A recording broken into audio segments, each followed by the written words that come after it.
Hello दोस्तों, स्वागत है आप सभी का रैकपीडिया की एक नई वीडियो में। आज के करंट अफेयर्स से क्लास में हम लोग चलिए जो नए सवाल बनेंगे चलिए उसको देखते हैं।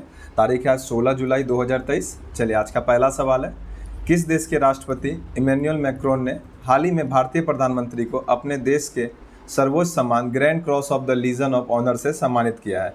ए Italy, B Germany, C France, D Norway. देखिए इसका सही आंसर हो जाएगा सी। फ्रांस के राष्ट्रपति है इमैनुअल मैक्रोन।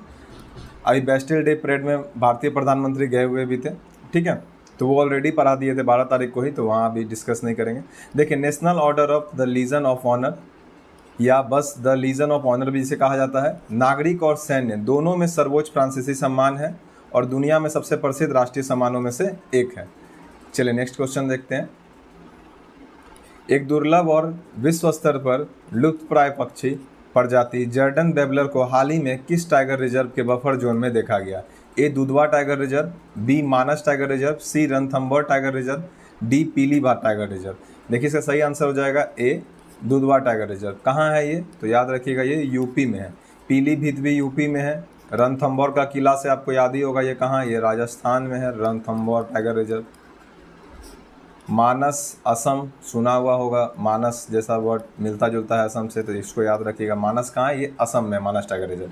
और आंसर क्या हो जाएगा इसका? Dudhwa tiger reserve. आइए इसके बारे में देखें थोड़ा। देखिए जर्डन बेबलर के बारे में देख लीजिए। जर्डन बेबलर जो है भारतीय उपमहाद्वीप के आर्द्रभूमि और घास के मैदानों का मूल निवासी और एक पासरीन पक्षी है। वैज्ञानिक नाम क्या है इसका? क्राइसोमा अल्टीरोस्ट्रे, ठीक है। भौगोलिक वितरण कहाँ कहाँ ये नॉर्मली दिखता है?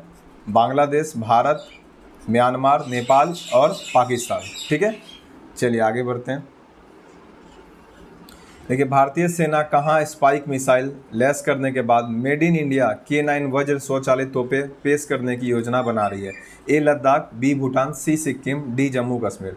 देखिए इसका सही आंसर हो जाएगा ए लद्दाख। लद्दाख के पूर्वी सेक्टर में लगाने की योजना बन रही है अभी, ठीक है। K9 वज्र क्या है? याद रखिए 155 मिलीमीटर 52 किलो ट्रैक वाली स्वचालित तोपखाने प्रणाली है। इसे लार्सन एंड ट्रोबो द्वारा K9 थंडर पर आधारित दक्षिण कोरियाई रक्षा प्रमुख हनवा डिफेंस से हस्तांतरित प्रौद्योगिकी के साथ बनाया गया है। चलिए नेक्स्ट क्वेश्चन देखते हैं। हाल ही में चर्चा में रहा रबर बोर्ड किस वर्ष के रबर अधिनियम के तहत एक वैधानिक संगठन है? ए 1935, बी 1947, सी 1950, डी 1956। देखिए इसका सही आंसर हो जाएगा सी 1947। यह अधिनियम कब आया था? रबर अधिनियम 1947, उसी के तहत बनाया गया था रबर बोर्ड, ठीक है। हाल ही में इसका अधिनियम को बदलने को लेकर के काफ़ी चर्चा में था, लेकिन ये नहीं बदला जाएगा, ठीक है। क्लियर कर दिया गया है भारत सरकार की तरफ से। तो यह अधिनियम क्या है? 1947 के तहत गठित एक वैधानिक संगठन है रबर बोर्ड। यह वाणिज्यिक और उद्योग मंत्रालय के प्रशासनिक नियंत्रण में कार्य करता है। संरचना बोर्ड का अध्यक्ष जो होता है केंद्र सरकार द्वारा नियुक्त अध्यक्ष होता है। इसमें प्राकृतिक रबर उद्योग के विभिन्न हितों का प्रतिनिधित्व करने वाले 28 सदस्य हैं। मुख्यालय कहाँ है? तो कोट्टायम, केरल में। चलिए नेक्स्ट क्वेश्चन देखते हैं। हाल ही में किस देश की एक सरकारी संस्था नॉर्ज माइनिंग ने देश के भीतर फॉस्फेट चट्टानों के एक व्यापक भंडार का पता लगाया है? A Norway, B Denmark, C Israel, D Sudan. देखिए सही आंसर हो जाएगा ए नॉर्वे। नॉर्ज का स्पेलिंग ऐसे ये होता है, ऐसे लिखा जाता है नॉर्ज। चलिए आगे बढ़ते हैं। देखिए फॉस्फेट के बारे में, यह फॉस्फोरस का प्राकृतिक स्रोत है, एक ऐसा तत्व जो पौधों को उनकी वृद्धि और विकास के लिए पोषक तत्व प्रदान करता है। यह एक छठी चट्टान है जो लाखों वर्ष पहले समुद्र तल पर कार्बनिक पदार्थों के संचय से बनी थी। इसके भंडार अफ्रीका, उत्तरी अमेरिका, कजाकिस्तान, मध्य पूर्व और ओशिनिया में पाए जाते हैं। दुनिया की सबसे बड़ी जमा राशि मोरक्को में स्थित है, जो फॉस्फेट निष्कर्षण में वैश्विक नेताओं में से एक है। चलिए नेक्स्ट देखते हैं। किस भारतीय बैंक ने बाजार में अतिरिक्त टीयर 1 AT1 बॉन्ड जारी किया है? A Bharatiya state bank, B Punjab national bank, C Axis bank, D HDFC bank. देखिए सही आंसर हो जाएगा ए भारतीय स्टेट बैंक। देखिए ATI बॉन्ड के बारे में देखते हैं। ये एक प्रकार का असुरक्षित अस्थायी बॉन्ड है जो बैंक अपने मुख्य पूंजी आधार को बेहतर बनाने के लिए करते हैं। इन बॉन्डों को आकस्मिक परिवर्तनीय बॉन्ड या कोकोस भी कहा जाता है। चलिए नेक्स्ट क्वेश्चन देखते हैं।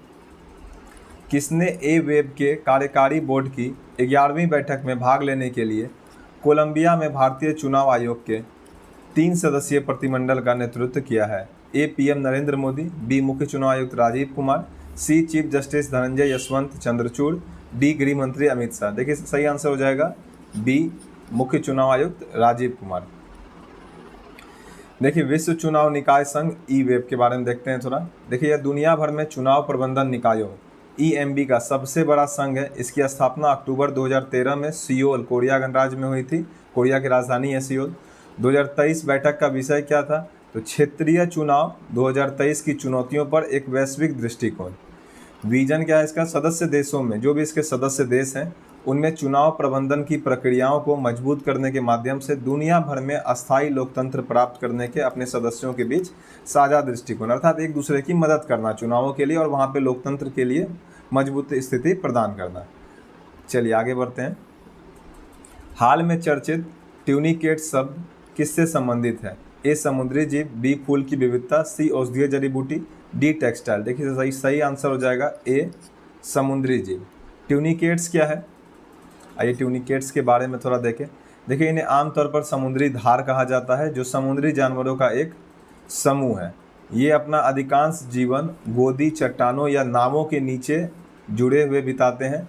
दुनिया के महासागरों में ट्यूनिकेट की लगभग 3000 प्रजातियां मौजूद है, जो ज़्यादातर उथले पानी में रहती है। ये समुद्री अकशेरुकी जीवों की एक प्रजाति है, जिनका विकासवादी इतिहास कम से कम 500 मिलियन वर्ष पहले का है। ठीक है, इसलिए अभी काफ़ी ज़्यादा चर्चा में है। चलिए नेक्स्ट देखते हैं। देखिए हाल ही में EIB किस देश में हरित हाइड्रोजन मिशन के लिए 1 बिलियन यूरो प्रदान करेगा? ए भारत, बी जापान, सी बांग्लादेश, डी म्यांमार। देखिए सही आंसर हो जाएगा ए भारत। चलिए आज का लास्ट क्वेश्चन।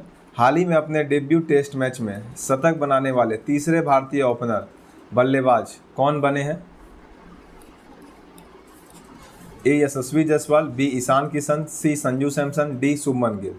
देखिए यशस्वी जायसवाल वेस्ट इंडीज के खिलाफ, ठीक है, टेस्ट मैच चल रहा था, उसी में ये शतक लगाए हुए हैं।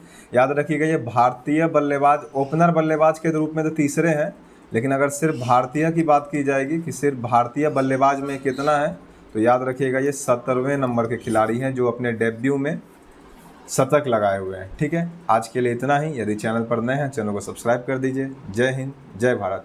और देखिए टेलीग्राम पर जुड़ जाइएगा। देखिए यहाँ तो जो क्वेश्चन चलते हैं सो चलते ही हैं, टेलीग्राम पे भी हर दिन करंट अफेयर्स के अलग क्वेश्चन चलते हैं। ठीक है, तो जुड़ जाइए, वहाँ भी टेलीग्राम चैनल रैकपीडिया है, RAGPEDIA। लगभग 1K से अधिक मेंबर जिसमें होंगे वही वाला अपना ग्रुप है। चलिए आज के लिए इतना ही, मिलते हैं नेक्स्ट वीडियो में। जय हिंद, जय भारत।